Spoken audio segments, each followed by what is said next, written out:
Assalamu alaikum, everyone. Thank you so much for joining us for this second Halaqa for the Usuli Institute. And I just wanted to do a couple of things, just catch you up a little bit on what's happened since our last meeting, and then the professor asked me to say a few things about conversion in Islam, which is my passion, and then we'll go to the main attraction. So, but first I wanted to welcome, we have actually a bunch of people who have joined us on Google Hangouts, and so I wanted to say hello. They're actually from all around the world. We have someone from France, we have some people from the UK, they're staying up late, so it's after 11 for them, and I think also from Australia, and then definitely from the East Coast. So thank you for being patient as we all kind of filed in. So I'm really happy to report that people have been really excited about the Usuli Institute, and a lot of people have watched the halaqas online, and I think that we really struck a nerve, which was really beautiful. I think people are excited and ready to see some change and some bold action in terms of speaking out about things that I think other organizations are not necessarily willing or able to speak about. So thank you very much for the outpouring of emails and messages and support. It definitely means a lot. And I also want to say some thank yous because people have gotten involved in moving things forward. So thank you to Faisal, for example, for building a bunch of bookshelves and helping us change things. Sorry to embarrass you, Faisal. Where do you come here? Thank you to also people from around the world, like Yasser in the UK for helping to do a timestamp for the first halaqa. Thank you to Valentina for starting to transcribe that, and we'll make that available. And the YouTube videos are online for the first halaqa, as it will be for this one. And as far as on social media, we now have a presence on Facebook and Twitter and Instagram and definitely YouTube. And we have a new website. We had a sort of a temporary website for a little bit, and now we have a full-fledged website where you can actually come and donate. So anyway, so it's and the last time, and we also are running Facebook Live, which is good for people who couldn't join us here physically. So I really just want to encourage, if people are interested in getting involved. Definitely, we're ready to take on a lot of projects, and we're definitely willing and ready to have people get involved. So this is really an important effort for all of us, and we don't want this just to be a monthly halaqa where we all come and listen to the professor. I mean, I think it has the potential to be so much more. And we've already had people reach out asking if they can get involved in terms of, helping with the manuscripts, helping with research, asking for fellowships. We would ourselves like to have our first public symposia, but all of that requires funding, which we don't have at this point. So I would also welcome you if fundraising is your strength, and if you believe in what we're doing. As soon as we have the resources, we can move forward. So one of the ideas we have for the public symposia is bringing 5 to 10 intellects together to address this question of what is the most pressing issue facing humanity, which would be our first opportunity to really tackle some of these difficult issues that people are not talking about, whether it's racism or patriarchy or just some of the issues that marriage, divorce, things that we deal with on the front line that I think people are struggling with. So there's a lot of important work to be done. So please spread the word, and if you're interested in helping with fundraising and so forth, please definitely get in contact with me. So let's see. So I wanted to say after the last halaqa, it was really nice. The professor actually encouraged me to take a little time to speak about my passion. And it seems like it's a big deal for women to speak at Muslim organizations, and clearly that's not the case here at the Usuli Institute. The professor has said a lot about women are just an amazing force that if you exclude them, that's half the population that you're not benefiting from. And certainly in our work, we've met so many Muslim women heroes that we would love to have weigh in and, be part of our conversation on everything going forward. So I'm sort of grateful that I have the opportunity to just say a couple of things, because for me, my passion is converts and the whole conversion process. And I think, I'm not a scholar, but I can speak from experience. And I think it's important for Muslims who have not gone through that experience to know a little bit more about what it actually takes in this day and age to become a convert. And it's important because converts are really our future and our lifeblood. And I think that they're an opportunity, they represent a window of opportunity both for the individual and for the community. So I want to start by sharing sort of one of my favorite stories, which is I mentioned last time that I converted before I met the professor. And so one of my favorite stories is actually when I was calling him to see if he was teaching classes, because I was so impressed by what I was hearing. I called him and I said, well, I'm a convert to Islam, and I am wondering if you are teaching any classes, and so sent me your lecture tapes. So one of the first things he said to me is, well, if you are trying to impress me by telling me that you're a convert to Islam, I'm not impressed. Because people today who convert to Islam, they're either brilliant or they're insane. So I told him, well, I hope that I'm the former, not the latter. But I think it takes a little bit of both, quite frankly. It takes a little bit of brilliance, a little bit of insanity. But I think, so that was one of my favorite stories. Another favorite story, and I think the professor might have mentioned this before, is that early on, actually before we knew each other, he was invited to a conference at one of the major organizations. It was ICNA or ISNA, and speaking to a crowd of 100 to 200 people. And the first thing he asked is, okay, how many of you in the audience are converts? And maybe a handful of people raised their hands. So he said, okay, well, this is an indication of our failure as Muslims. And I think that he really got the organizers so upset about that comment that he was promptly uninvited and not ever invited again. But the truth of the matter is that converts are our lifeblood. They bring something very special. I think especially here in America, because I know when I came to the faith, I really didn't have any baggage whatsoever. I think that, when you are searching for meaning, and I think everyone reaches that point in their life when they really start to question, what is my purpose here, and what is my belief system, what's going to happen to me after I die. Usually, people come to that point in their lives from a crisis. And we have to be honest. I think here in America, it's really difficult to even imagine that Islam could be an answer to any of those questions for you, especially if you grew up here in this country and you're not from an Arab family. I had, in my situation, my parents were immigrants from Taiwan, and they came here in search of the American dream. So for them, very much, they were looking for success, by assimilating into white culture.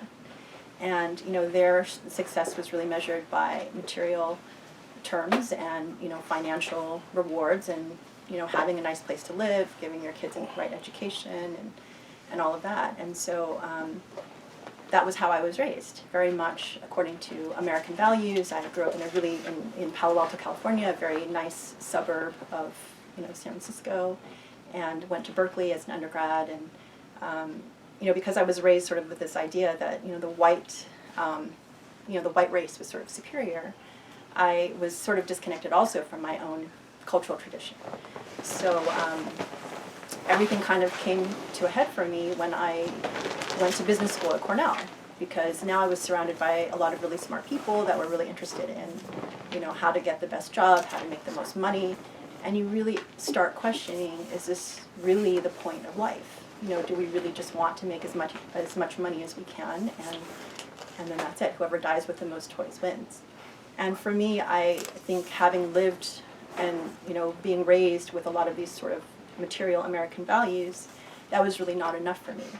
And I made enough bad decisions based on that whole worldview that I was open to something else. But then to get from that to the idea of Islam is quite a step. It's very scary, you know. And for me, I started out with the belief in God. So I knew, okay, I'm either Jewish, I'm Christian, or I'm Muslim. I didn't think I was Jewish because I wasn't born Jewish. I wasn't chosen. And I believed in Christianity and Islam as a faith. But Christianity presented a challenge for me with Trinity because it didn't make sense to me. And I felt that if nothing else, my God is logical and would expect me to believe something that makes sense. So that was hard for me. So then to get from there and say, okay, well, so maybe I'm a Muslim. But the idea of that was so scary at so many levels. And this was even pre-9/11. So you can imagine how much harder it is for people today with how scary things have become to even consider that Islam could be a solution or an answer to anything. So there are a lot of, the point of this really is that to understand what it takes for someone to go from kind of a classic American upbringing to even start thinking about Islam as a possibility is really difficult because you start with your own self-perception. Like, could I even recognize myself as a Muslim?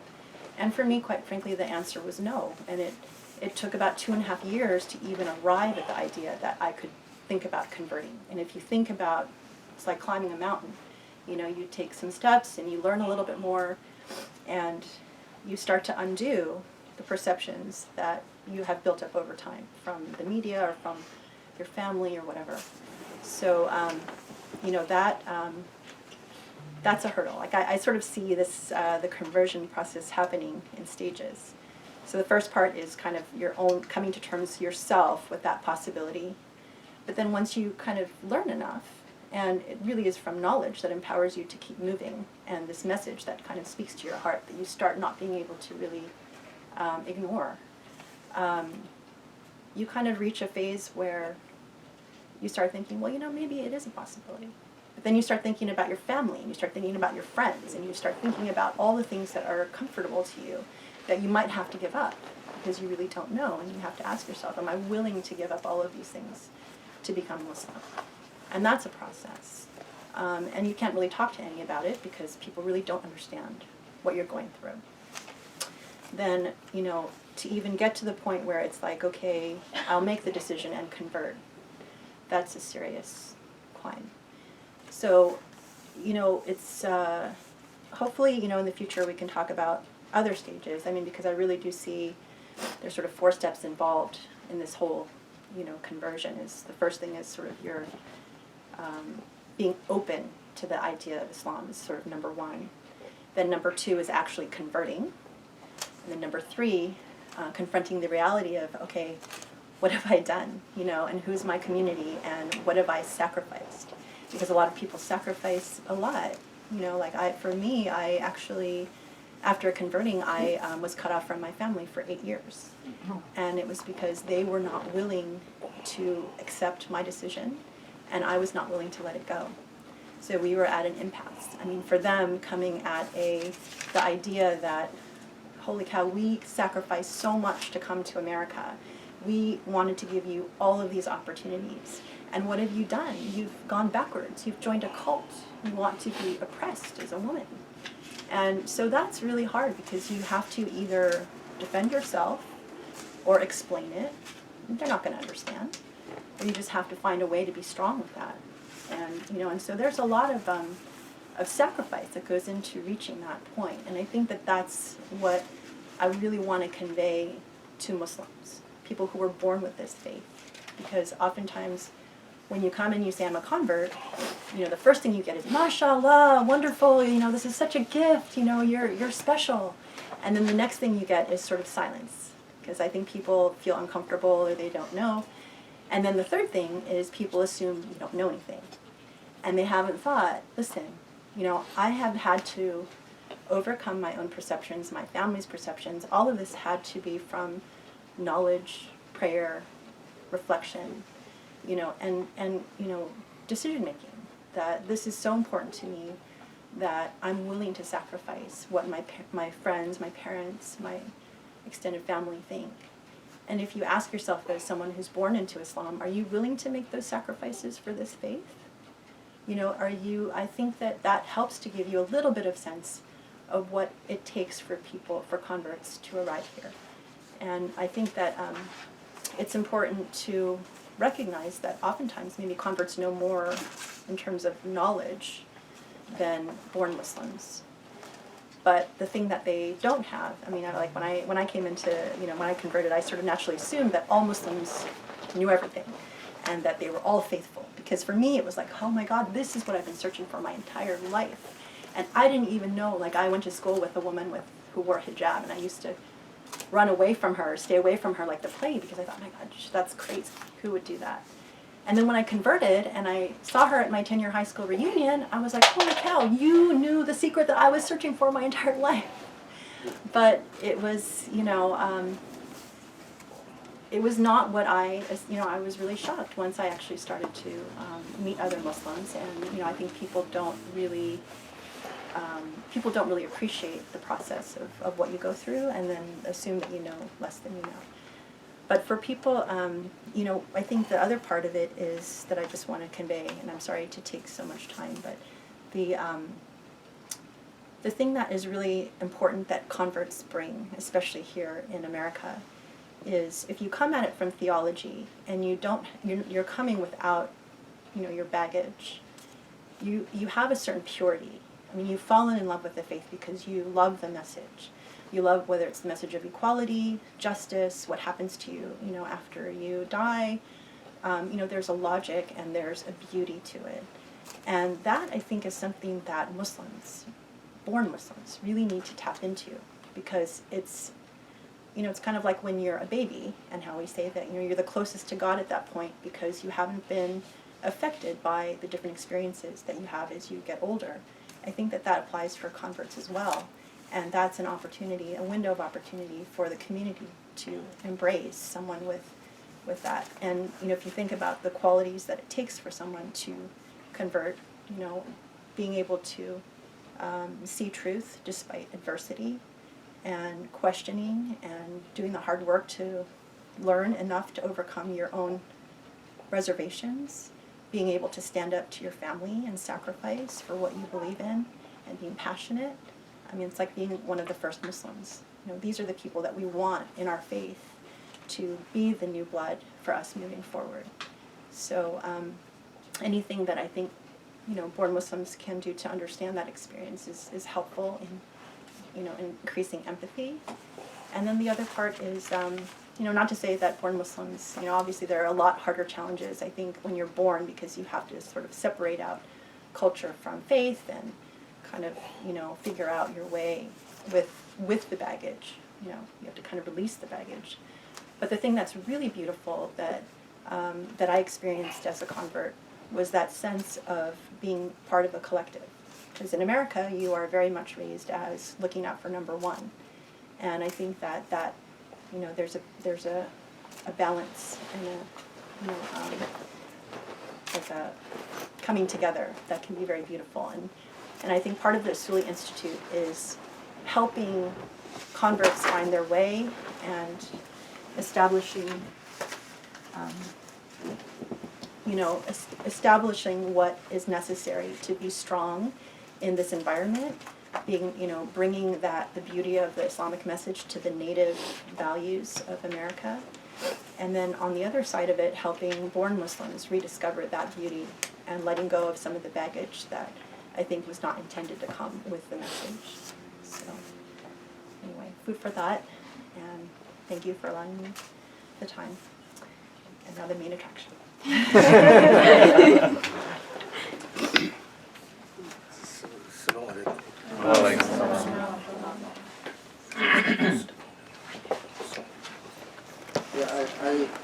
I never know. I mean, I can never be an attraction. I'm never that exciting. Yeah, that's true.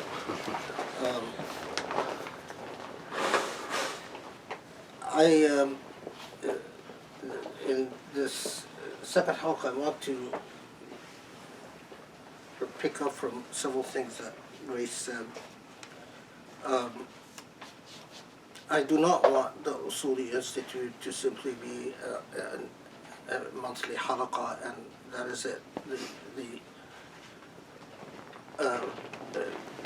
My thought is preserved mostly in my writings. My thought is preserved mostly in my writings for whatever it's worth, and for whatever Allah wills, and the way history unfolds. The Usuli Institute, as we talked about last time, it must be a vehicle to help reignite the excitement and the energy about this tradition. And there is so much that is possible. I mean, just from our last meeting, we got messages from people all around the world, even people in India, people in Pakistan, people who want to come after graduate school to do a fellowship at the Usuli Institute, people who want, and it's fascinating because there are Muslims all around the world researching intellectual issues that are fascinating. Fascinating, and that can provide an insight that far exceeds what I am able to contribute. But as is the case, it is mind-boggling that we as Muslims, in the shape that our civilization is in right now, we don't have intellectual institutions that can even claim to be at the cutting edge of thought and research. We have many institutions all over the Muslim world that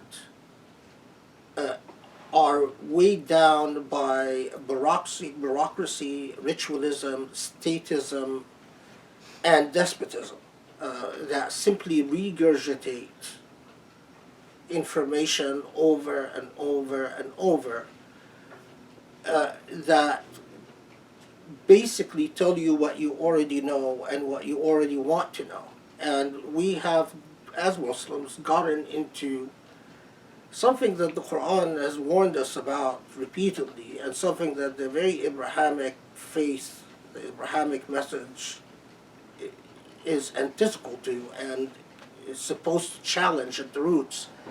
And that is the processing of knowledge, the manufacturing of knowledge as a form of affirmation of egoism.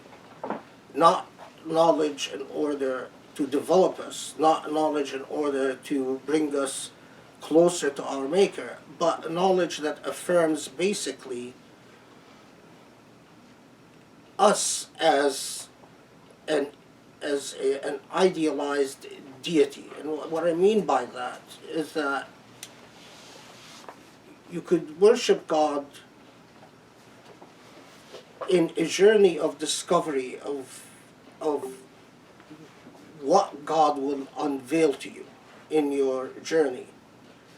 Or you could worship God simply as a form of affirming what your ego is already inclined to and inclined towards. And that second is what the Quran has repeatedly warned us about, when our God becomes our hawa, our whim. And once we have that whim confirmed and reaffirmed, then we feel good, but we never grow. And because we never grow, we are unable to share, if I might use the phrase, the good news with anyone else, because we're not even sure what the good news is anymore, right? And there are so many institutions around the Muslim world that basically engage in intellectually what is called apologetics, in affirming to ourselves and to the rest of the world that we have a right to exist and we want to be accommodated, but nothing further. And the problem when you get into that static rut, where you are asking simply for space to be included, is that you offer nothing.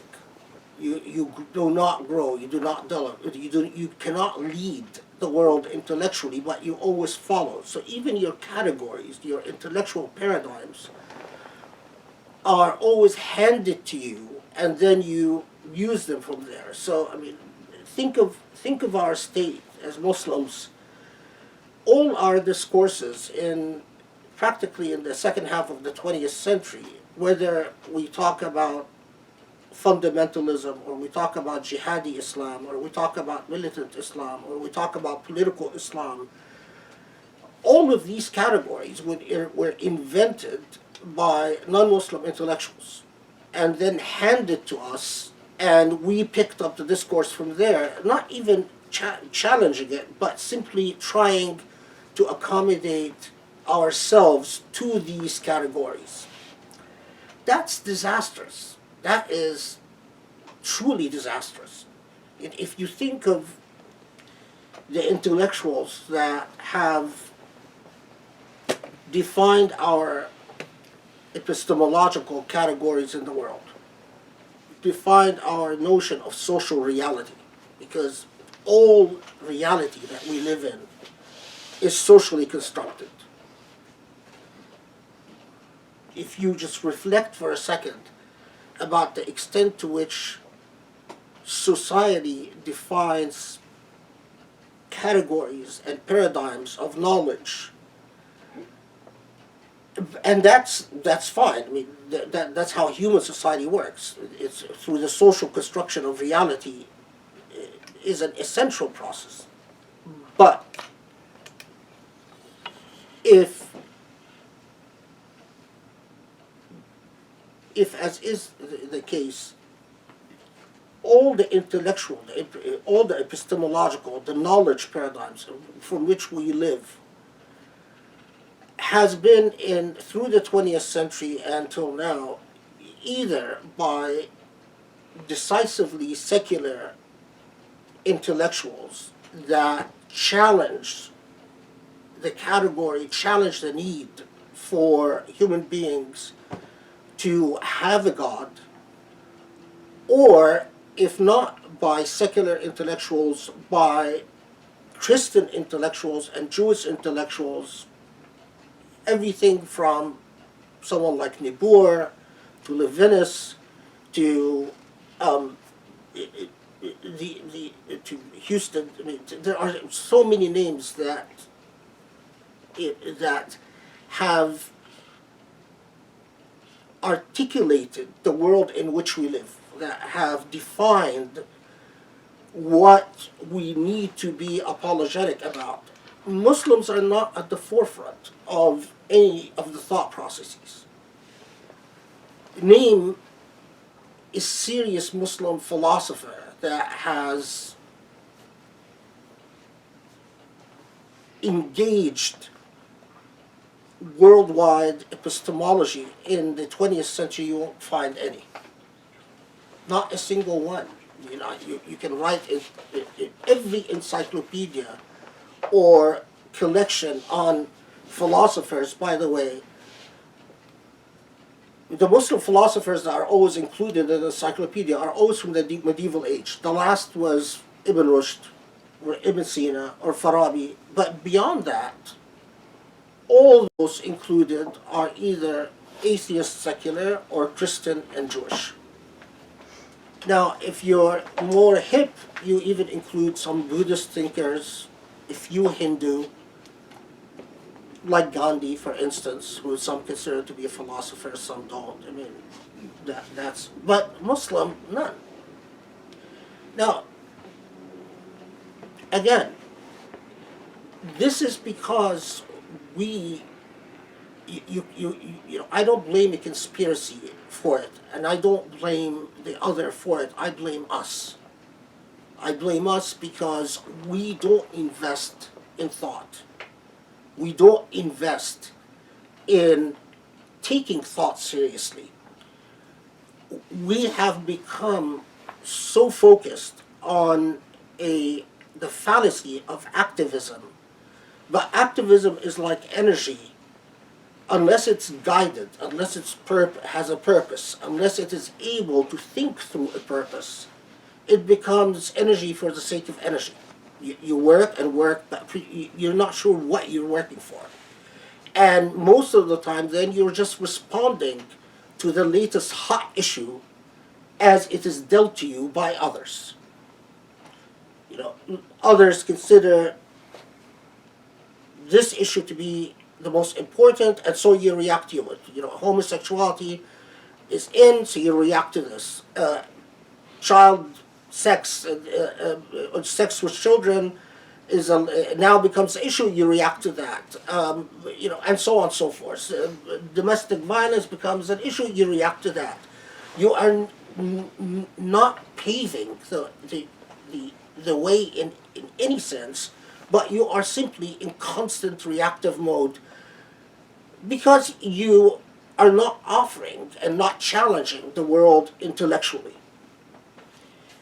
What inspired the Usuli Institute is a dream to change this reality.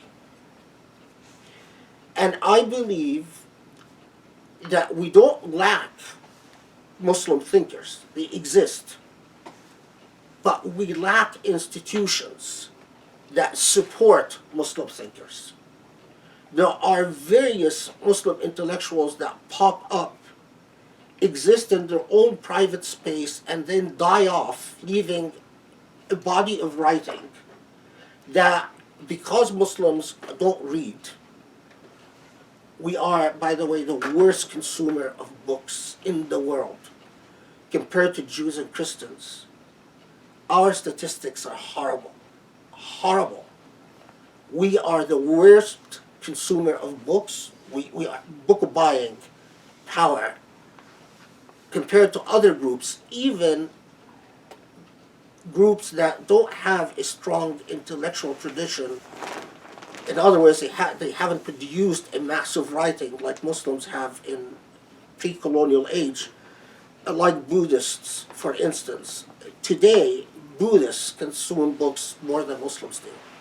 We are also the worst translators of intellectual thought in the world.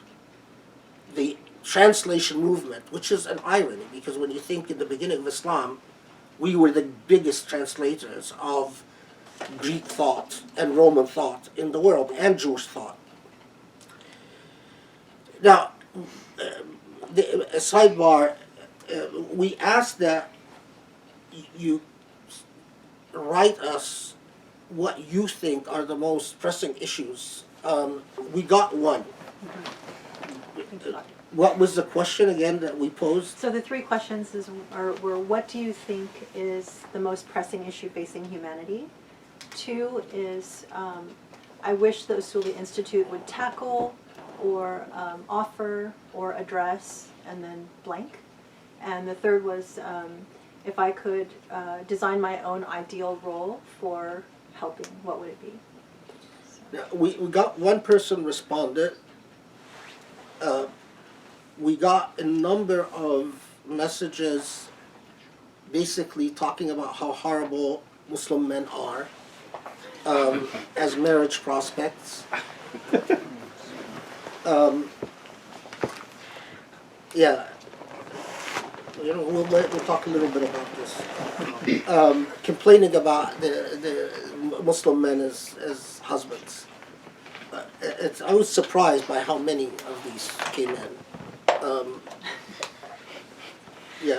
There are a lot of frustrated women out there. I can tell you that. But I really want people to respond to these messages, because I will share every Halaqa basically what is on my mind but that's not the type of value I want the Usuli Institute to add.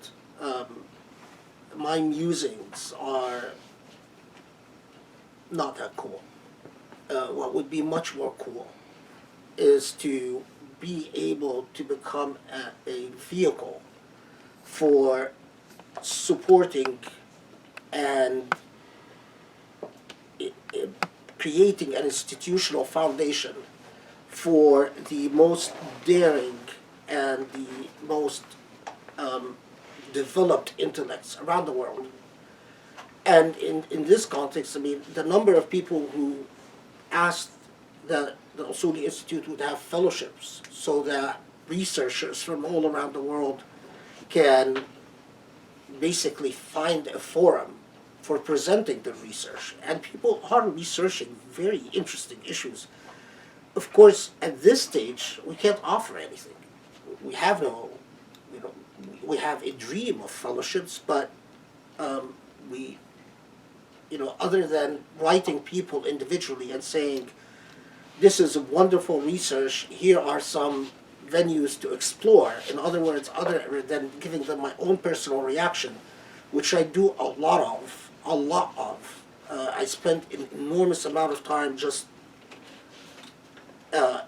providing feedback to researchers from all over the world that are working on, everything from the philosophy of Mullah Sadra to someone working on the relationship between Arabic and Syriac in early Islamic period, to people working on the role of Muslim muftis in history and so on. There was this is a little bit of a digression.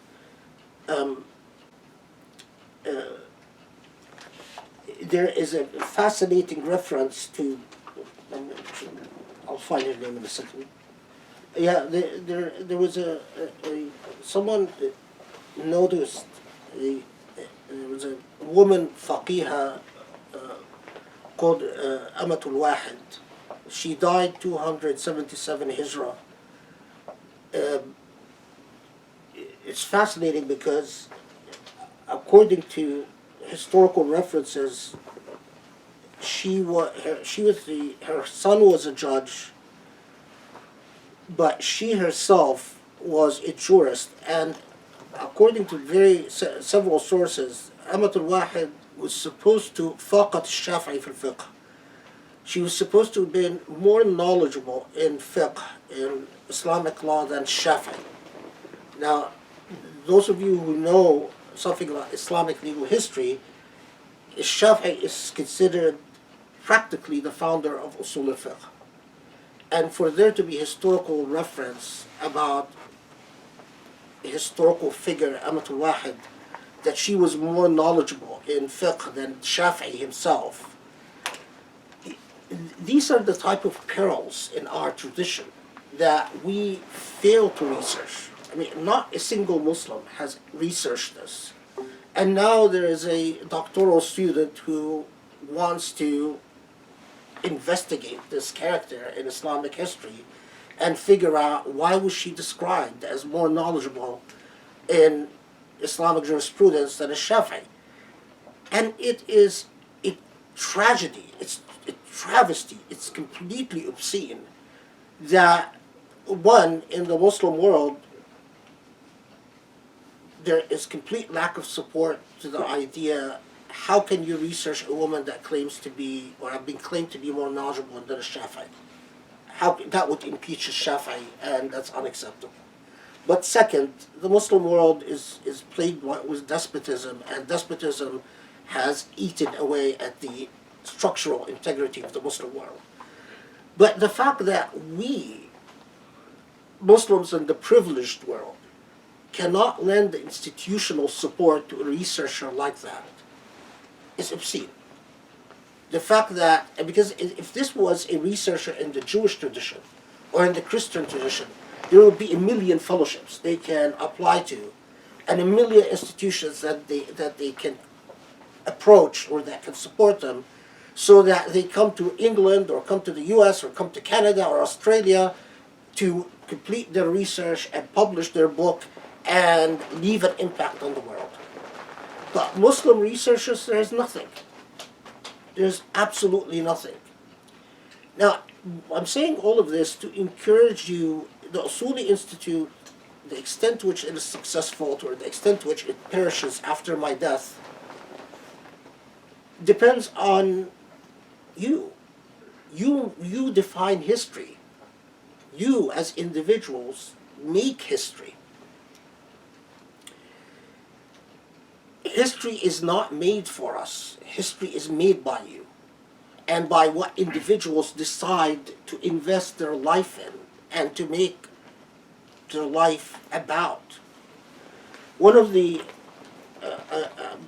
I'm sorry, I will share with you, my mind is a scary place. It sojourns to a million places all at once, so my halaqas will always be like that. I just spew out whatever comes. There's a guy called Wilson Collin who wrote on the occult. I'm not going to talk about his work on the occult, but he has something that he studied serial killers, and then he has this passage in which he says what struck him about serial killers is that they consistently are individuals who lack purpose.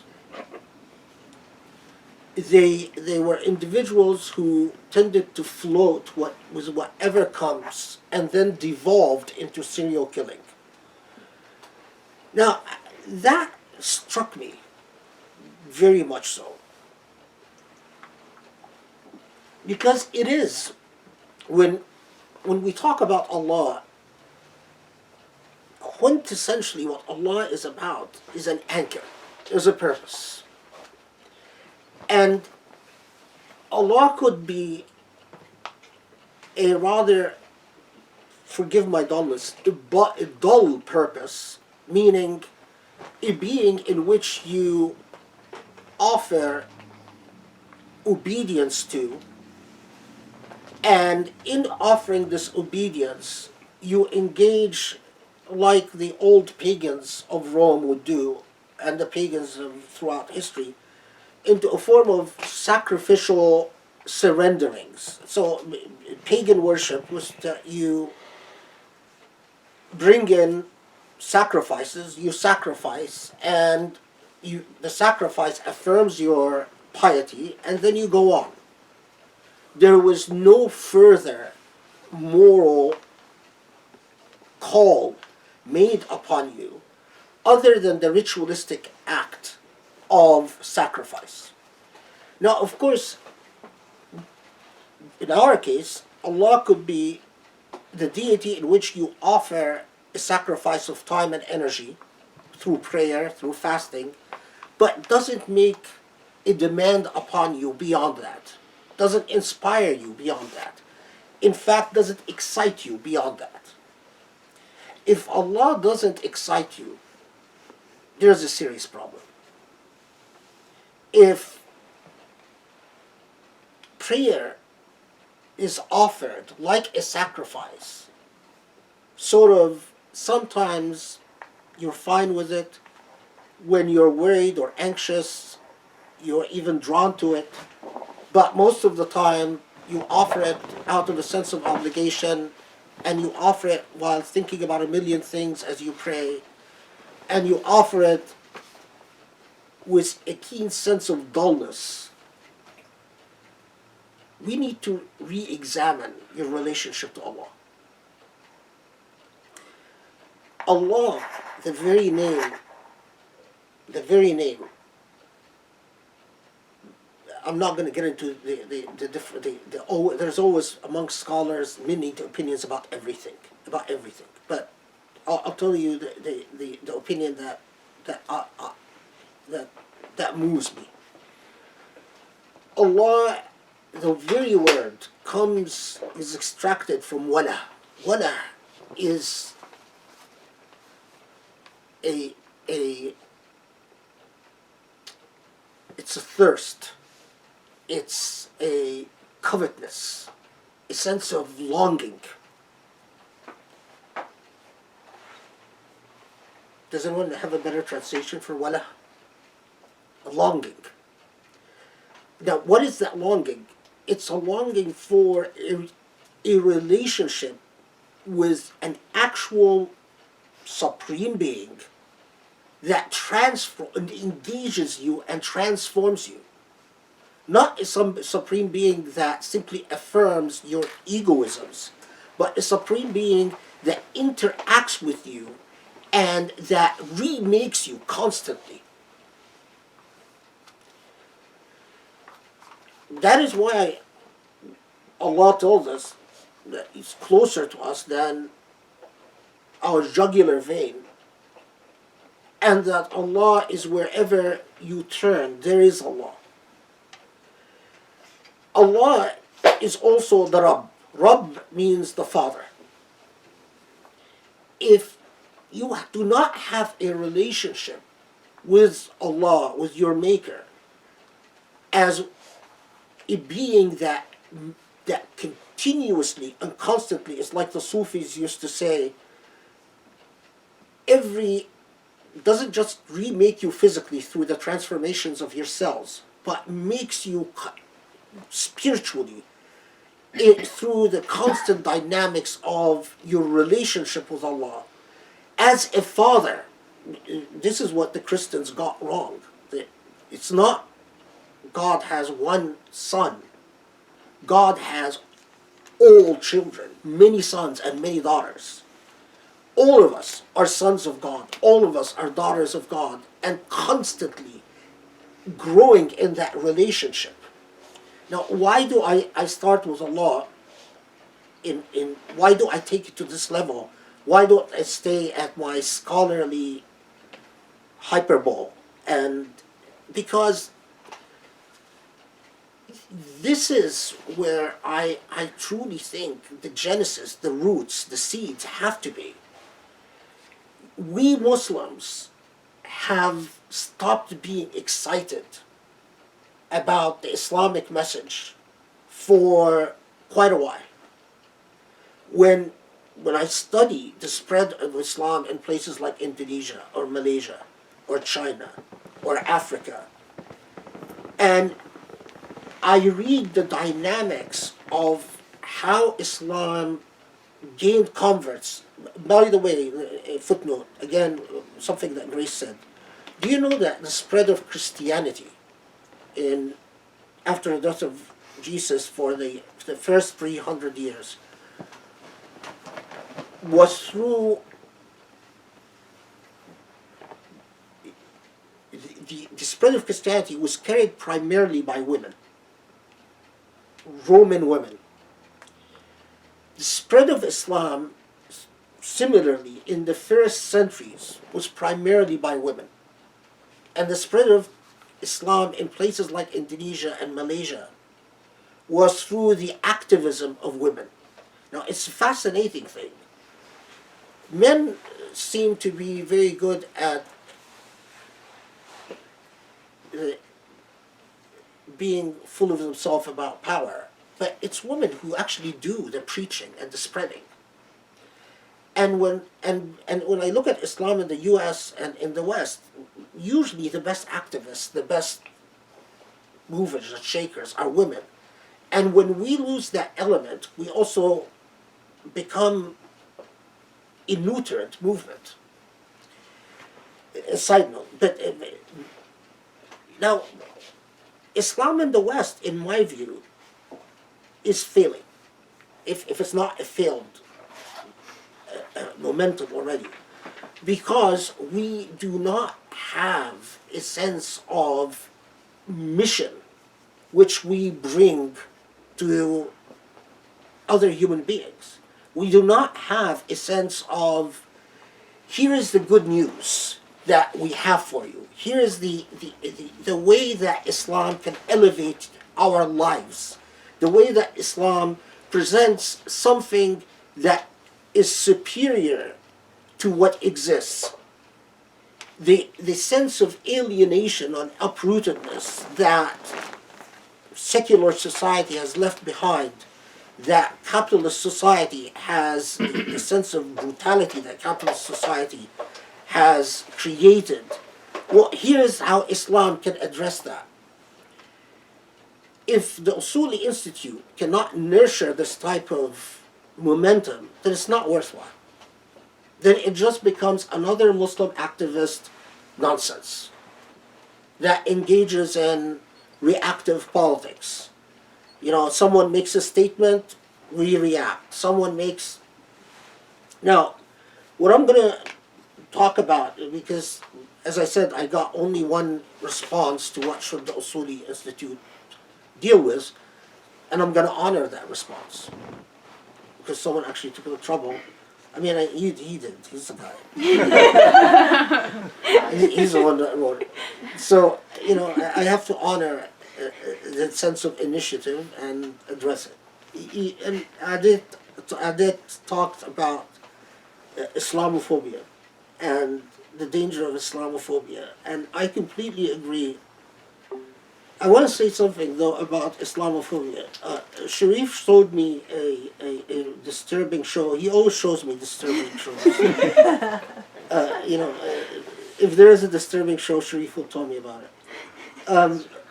It was rather fascinating. It's called Black Mirror, and the episode that I saw, which Sharif picked for me to see, what was the name of that chip that they put on their brain? Oh, the mass. The mass. These soldiers who kill a group of beings called rats. Roaches. Roaches. Yeah. And in the show, you think that roaches are these monsters. But then you discover that what the soldiers have is implanted in their head, in their brains, is a little chip called mass, which makes them see their enemies as monsters with sharp teeth and features that are not human. And that without this chip, they would actually realize that the people that they are slaughtering are just human beings that react like other human beings. And I was struck by this show enormously.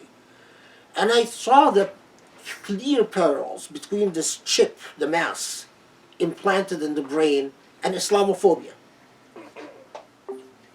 The very function of Islamophobia and those who funded Islamophobia was, you have to always focus on history. History is the great teacher. History and pain. History and pain. If you don't have pain in your life, you don't have a teacher, whether emotional or physical. If there is pain, embrace it, because it's a great teacher. Don't run away from it. Don't try to medicate yourself against it. Don't try to dilute it. Celebrate it. It's a huge teacher that is extremely powerful. But the other teacher is history. And if you study them, pain and history, they'll bring you closer to Allah than you can imagine. Reflect on that. Reflect on that.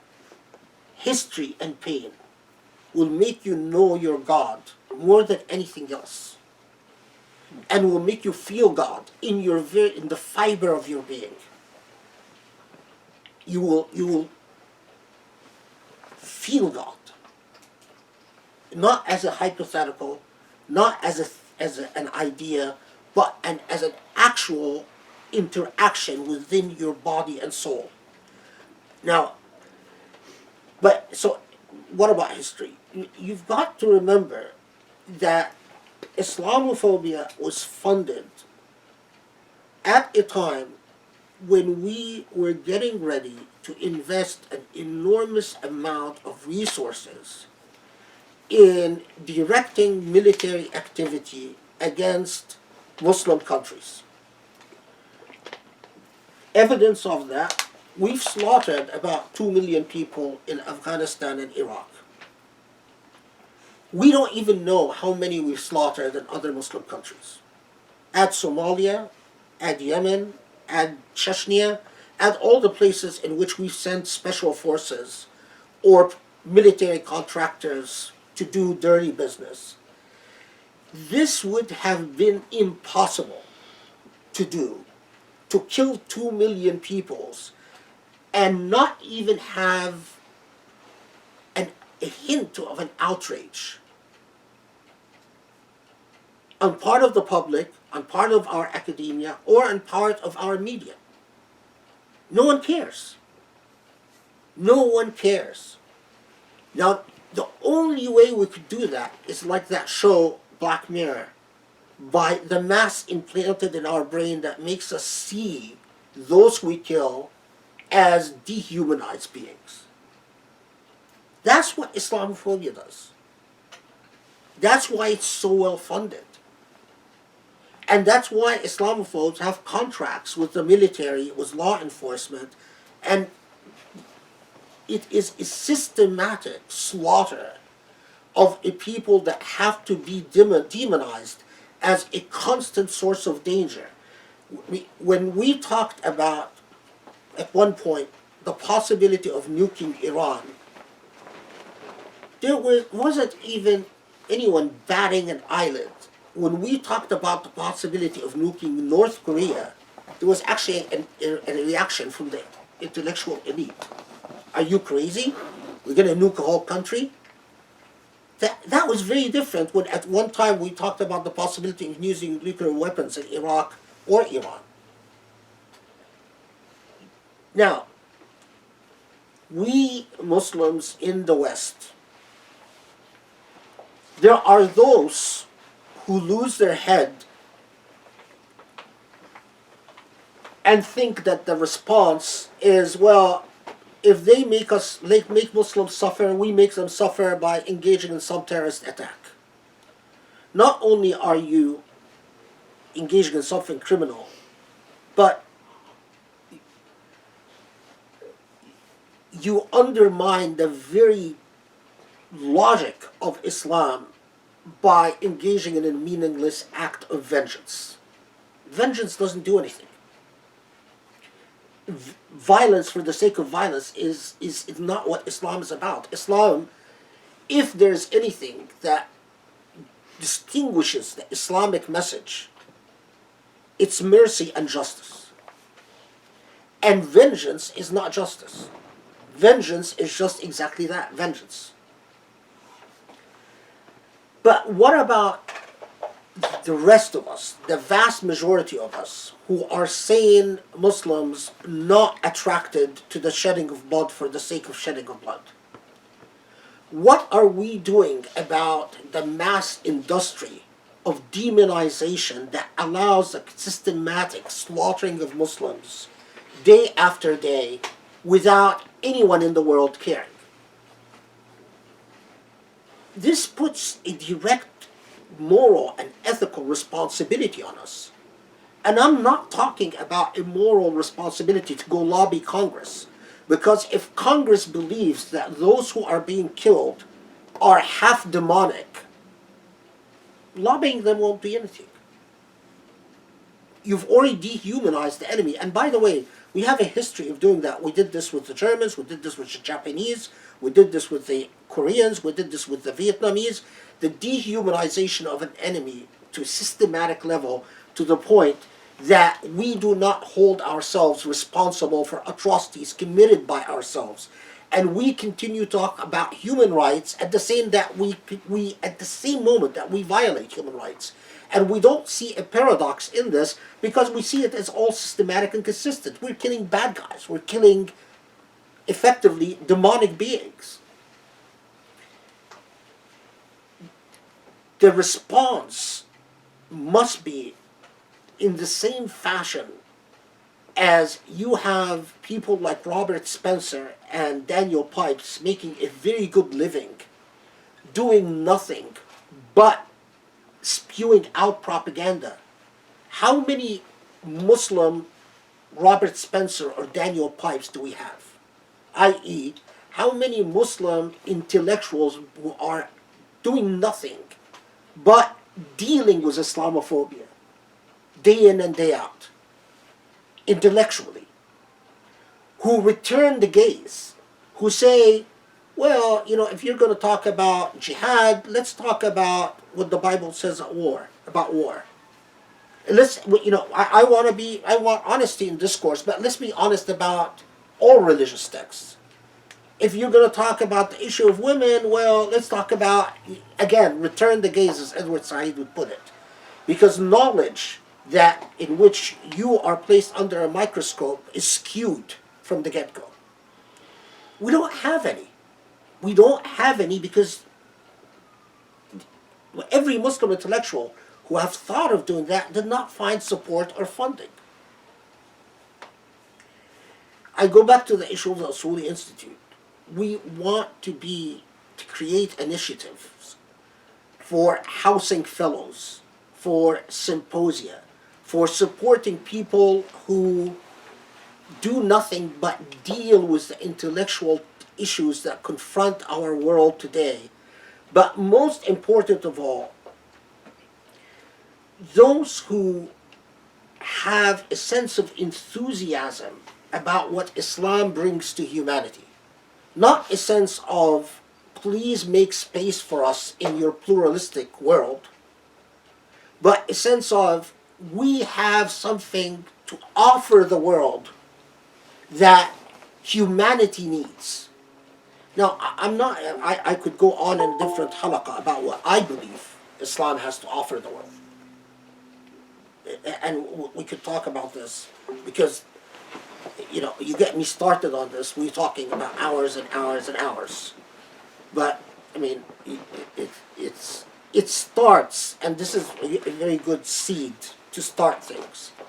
It starts with the beauty of your relationship with a God that the essence of that dynamic, that bond between you and God, is the wala, is the coveting, the need, the longing for an anchor in your existence, for a definer for why you're here and where you're going to go, for a sense that whether you suffer pain or you do not suffer pain, it all makes sense in the light of God, in the light of Allah. If you look around you, only through that relationship are you then able to be a light upon others, to glow for others, and to offer others something. Because without it, you're essentially just trying to figure out who you are, what you are. But with it, you have integrity, spiritually, psychologically, cognitively. And then you can think of, what does Islam have to offer? Let me give you this just little teaser, if you will. Islam, from the get-go, Judaism is limited by its racial element. And let's leave the rest for another day. Christianity is a salvational faith in which the belief is that God suffers for your sin. But that becomes, and I'll elaborate in further halaqas so I don't overtax you, but that becomes a true challenge to the ethical normativity of Christianity. God dies for your faith, for your sins.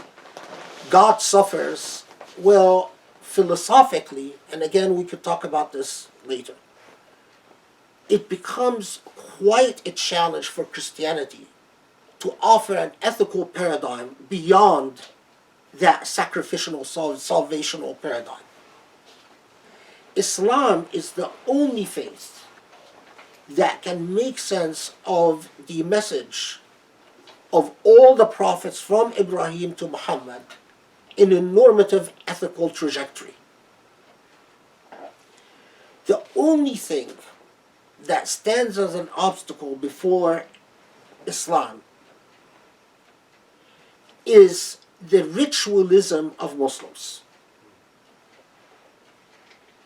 Muslims have become, as if the pagans of old, obsessed with ritualism.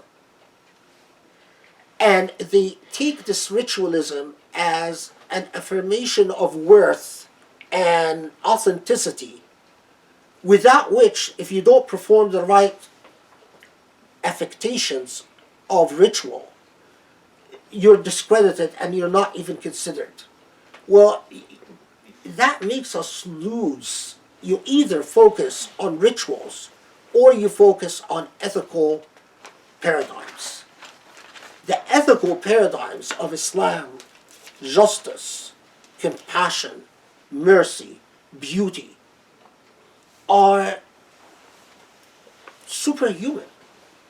No other faith brought these paradigms. No other faith came and said, from the time of Ibrahim to Muhammad, it has always been about justice, compassion, mercy, and beauty. It is only an Islamic thing or an Abrahamic thing. This is, by the way, Muslim theologians discovered this centuries ago, and there are volumes written about it. And many have said, honestly, those who can talk about, who want to talk about ethics without God, they have a point. But if you talk about ethics with God, the only coherent proposal of ethics with God comes from the Islamic faith. Now, this is very alien to modern Muslims because we lost all this philosophical tradition. None of us read it. And even that has been translated is ignored. It's sold by academic presses for $300. There's a recent translation of a theological treatise that exactly talks about this. We have forgotten the field of Kalam long ago. We don't read Kalam. Most of us think that even if we ever heard of Kalam, we think that it's a bunch of mumbo jumbo. And by the way, that treatise that was published is selling by Braille for $350. Now, I'm obliged to buy it, but believe me, I'm always broke because I'm obliged to buy it. There should be support. There should be a fund that says, oh, you're a scholar, this is published for $350, we'll buy it for you. That's the way scholars in the Christian world and the Jewish world currently work. The idea of a scholar that buys books from their own private fund is overtaxing. You can't do it. But that's how Muslims have to live. Because there's no support. Because we don't take knowledge seriously. Now, I'll tell you the other thing. The reason that book is $350 is because the publisher knows that they're going to sell 500 copies, and that's it. If they published a book on Kalam in the Jewish tradition, they know they're going to sell 10,000 copies, so it would sell for $60, $70. I've been saying this for years, by the way. I've been saying this before Islamophobia. Salam heard me saying the same stuff about Muslims not buying books and what that does to the value of books and the publication of books for ages. And I've been ignored for ages. I mean, I'm just saying it, hoping that maybe after my death, something will click with Muslims, and they'll start actually spending money. I often get involved in cases involving settlement of property during dissolution, divorces, basically. And I'm amazed at how much more money Muslims make. I mean, so many doctors are making freaking millions of dollars living in, and then they believe they don't have any money. as I'm dividing property, between people who are getting divorced, I'm thinking to myself,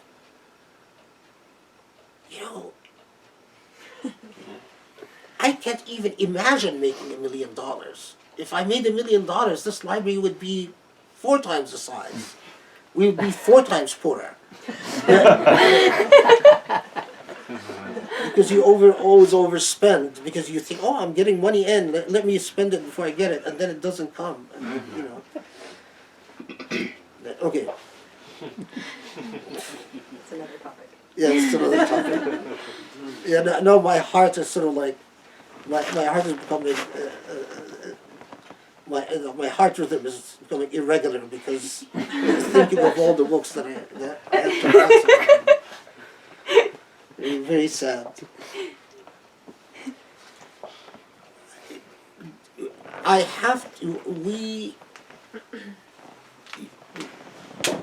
I'm not going to kid you and say all of our tradition is beautiful. There's an enormous, like all traditions, our tradition produced a great deal of beauty and a great deal of ugliness because it's a human tradition. But it is anchored in a very beautiful paradigm. A God that creates a normative duty for human beings to live seeking justice, seeking mercy in everything, and beauty in everything. Now, you cannot take that paradigm and not be excited about it. You should be leaving here singing in the streets, saying, justice, beauty, mercy, compassion, what can I do? Can I kiss you? Can I hug you? Can I help you? But that is exactly the Islamic impulse. When it becomes intellectualized, it becomes a force. But that's exactly what we've been missing for now a century. And let me tell you why I continue, and this is, it reminds me of the days when I would have conversations with Maher Hathout and Hassan Hathout, rahimahullah, and many other pioneers who basically said, despotism is suffocating the Muslim world. And Islam has always thrived wherever there's freedom. Wherever despotism has lessened, Islam thrived. Islam thrived not through governmental institutions, Islam thrived through awqaf, through private endowments. That is what has allowed Islam to thrive from China to Indonesia to the Arab world to Africa to Bakhuristan, Tajikistan, a network of private endowments. And the idea that the relative existence of freedom in the West would allow the Muslim spirit to thrive again. That is why so far we're a failure, because so far we have retracted back to an immigrant paradigm and an immigrant normativity, where basically we are concerned about the preservation of cultures that we've brought with us. But we are not excited about being the bearers of a mission for ourselves, for our children, and our neighbors, and our countrymen and country people. Okay, let me stop here and take questions.